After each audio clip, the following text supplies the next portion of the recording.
The party was already loud enough to reach the sidewalk.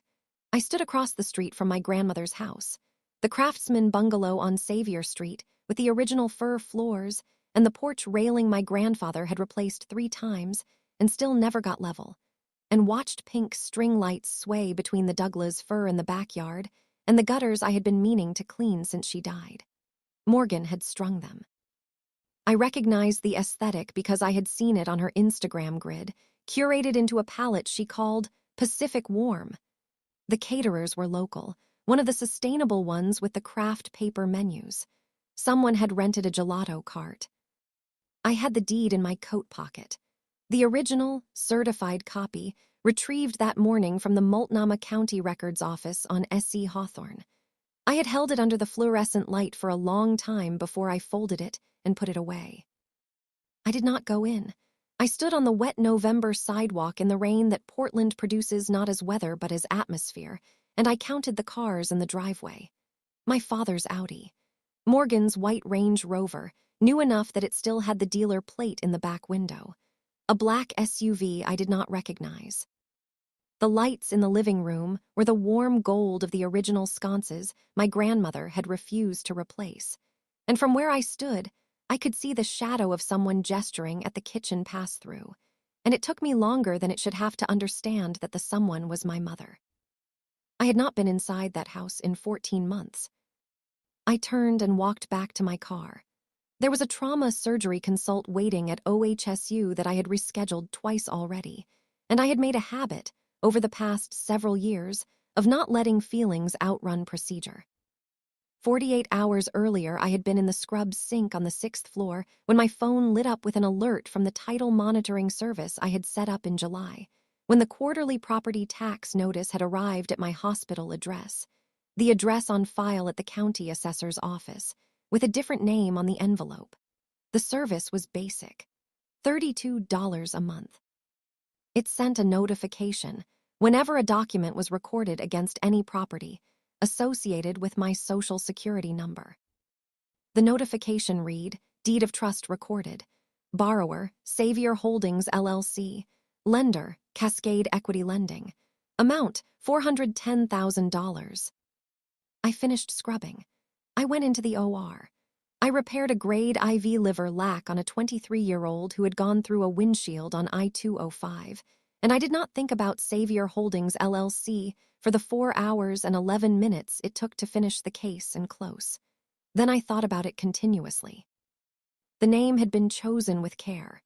Xavier, not Savior, a misspelling that produced a plausible LLC title and an emotional resonance that I suspected was not accidental. My father had always had a weakness for that kind of thing, the gesture that looked like a coincidence. I called the county records office from the parking structure and confirmed the document was publicly accessible.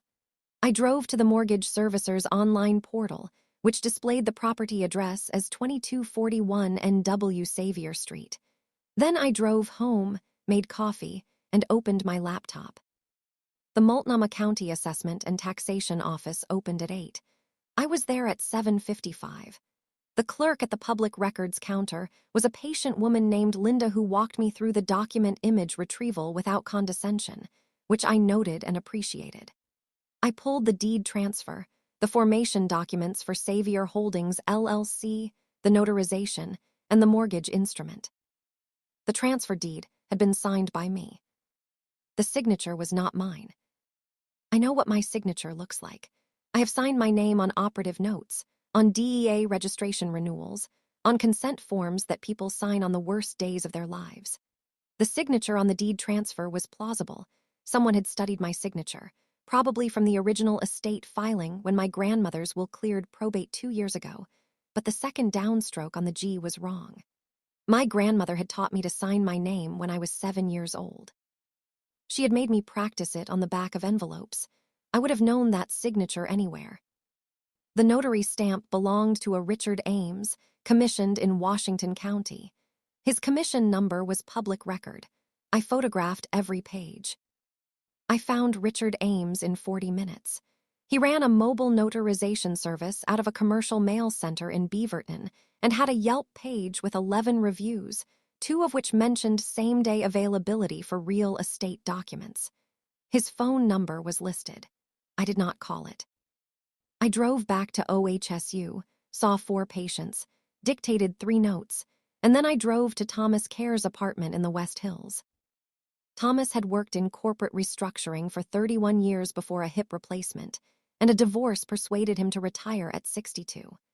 I had met him 3 years ago when his cardiologist referred him to me after an arrhythmia workup that had gone sideways, and we had developed, over the course of 2 hospitalizations and 1 intervention, the kind of friendship that forms between people who communicate primarily through precision.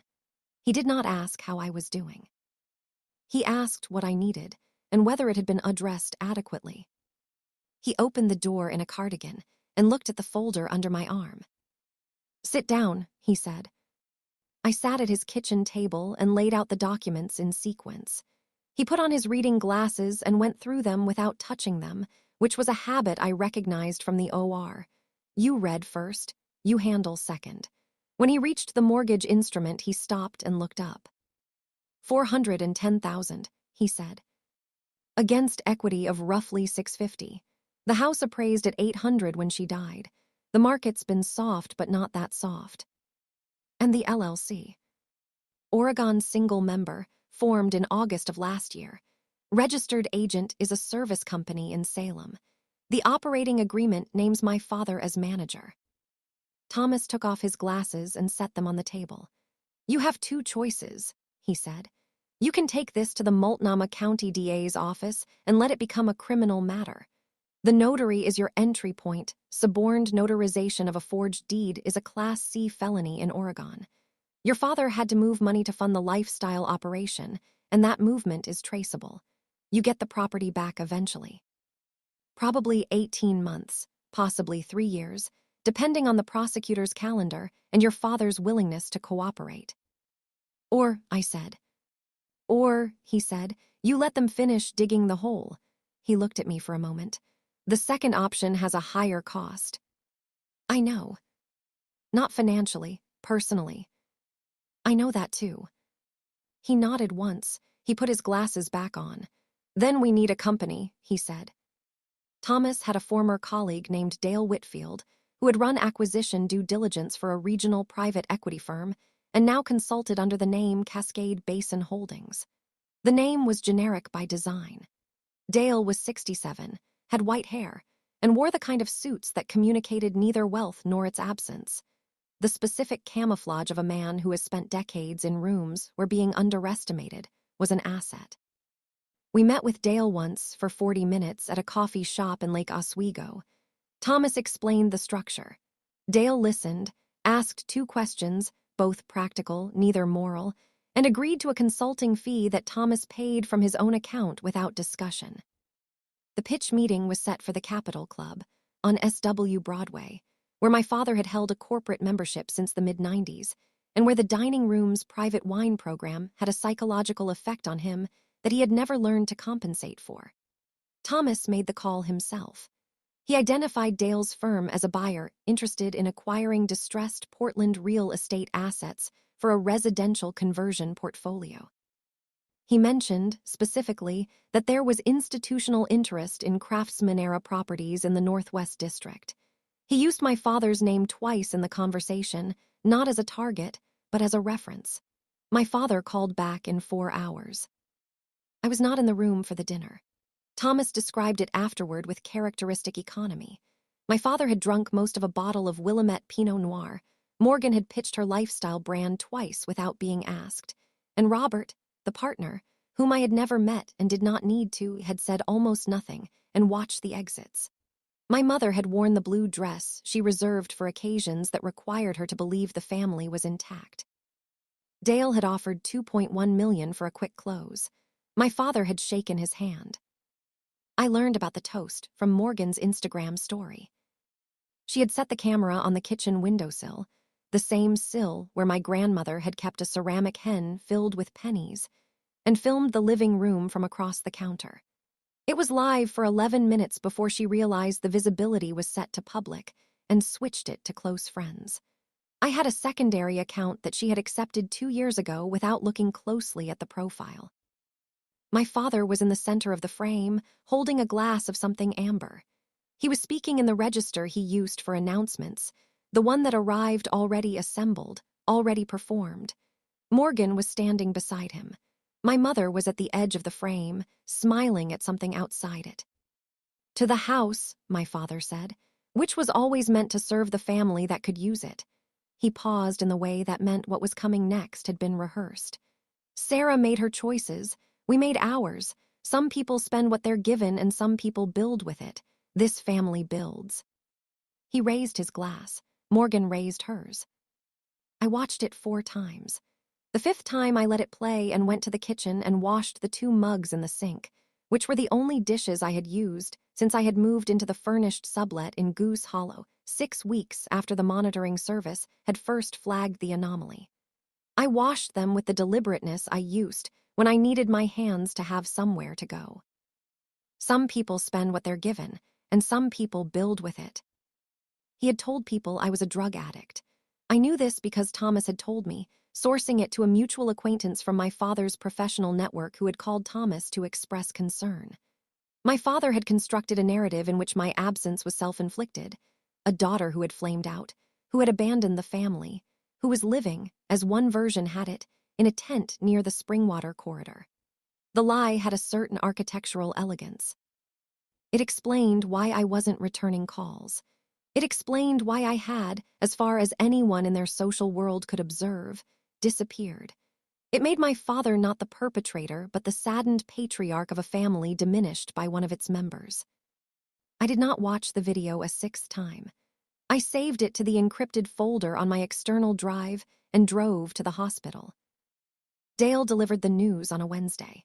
He met my parents and Morgan at a hotel conference room in the Pearl District, the Canopy, which had a lobby bar and a meeting space that communicated low-key institutional credibility, and explained that the title search had returned a problem. The property's deed chain, as recorded with Multnomah County, showed irregularities that the buyer's legal team had flagged as irresolvable without a clean title affidavit. Specifically, the transfer from the estate to Savior Holdings, LLC, bore a notarization that could not be verified against the notary's commission records, and the lender on the existing mortgage had not been given proper disclosure. The acquisition could not proceed until the title was clean. He gave them 24 hours. The question he left in the room, which he did not have to state explicitly because my father was financially literate enough to hear it without being told, was this: if the title could not be cleaned, and the acquisition fell through, and the lender on the $410,000 mortgage chose to examine the same irregularities that the buyer's legal team had found, then the documents in the county recorder's office would tell a story that did not require a buyer to become a problem. I learned later from Thomas that my mother had cried, that Morgan had not spoken for most of the meeting, that Robert had checked his phone twice and left before Dale finished. My father had asked for the name of the buyer's legal team. Dale had given him a number that routed to a voicemail Thomas had set up the previous week. The wire transfer cleared at 11:14 a.m. on a Friday. $418,000, which represented the outstanding mortgage balance plus prepayment penalties, drawn from my parents' joint retirement account at U.S. Bank. The branch manager, according to Dale's contact at the title company, had asked twice whether they wanted to proceed. My father had told him it was a strategic decision. I was in surgery when the confirmation came through. I finished the case, changed, and sat in the break room with a cup of coffee that I did not drink, looking at the number on my phone. $418,000 to clear the title on a house they had stolen. I had no feeling about it that I could name cleanly. What I had instead was the particular focus that arrives in the OR when the bleeding has stopped and the field is finally clear, and everything from this point forward is just closure. The closing was at the title company on SW 5th. Thomas and Dale were already in the conference room when I arrived. The table was the long kind, laminate walnut, with a phone unit in the center and a stack of folders at each seat. I took the chair at the far end and set my bag on the floor. My parents came in with their attorney, a man named Gerhardt who had the practiced calm of someone billing by the hour. Morgan came in separately, without Robert, wearing the expression she used in her content when she needed to perform composure. She did not look at the far end of the table. She looked at me when I stood up. My mother made a sound that was not a word. My father's face performed several calculations in rapid succession. I watched him arrive at the explanation that required the least restructuring of his understanding of events, and I watched that explanation fail. I put the documents on the table, the certified copy of my grandmother's will and the original probate order, establishing that the property had passed to me directly and unencumbered, the deed transfer bearing the forged signature and the unverifiable notarization, the formation documents for Savior Holdings, LLC, with his name on the operating agreement, the mortgage instrument from Cascade Equity Lending, the video, time-stamped and authenticated, of the toast. Thomas slid a single-page letter across the table to Gerhardt. It was from a real estate attorney who had been copied on the title irregularity correspondence since the beginning. It outlined, in 3 paragraphs, the difference between what the family could expect from a civil proceeding initiated by the actual property owner and what they could expect from a referral to the Multnomah County District Attorney's Office. I did not make a speech. There was nothing I needed them to understand that the documents did not already say. What I said was this: the sale proceeds after today. I hold the deed. You have until the end of the month to remove your belongings from the property. My father started to speak. His voice had the shape of an argument. I looked at him and he stopped. "We've been in contact with the notary," Thomas said from his end of the table. "He has been cooperative." Gerhardt put his hand on my father's arm. Morgan was looking at the window. The sale closed 62 days later. The buyers were a couple in their late 30s, an architect and a teacher, who had written a letter about the house that I did not read until after the transaction. They mentioned the fir floors. They mentioned the porch railing. They said they planned to stay. I designated the proceeds to a medical scholarship fund administered through OHSU, unrestricted, need-based, no name attached. I had considered attaching a name and then decided that the best version of this ending did not require a plaque. My parents had moved to a rental in Lake Oswego. I knew this because Thomas mentioned it once, and I had not asked again. Morgan's lifestyle brand had suspended new content in December. Robert had not appeared in any of it since October. I did not hear from any of them. On the last day of February, I drove past the house on Xavier Street at dusk, which I did not plan and did not need to and did anyway. The porch light was on. There was a child's bike leaning against the railing my grandfather had never gotten level. The string lights were gone. I drove to the hospital. There was a consult waiting.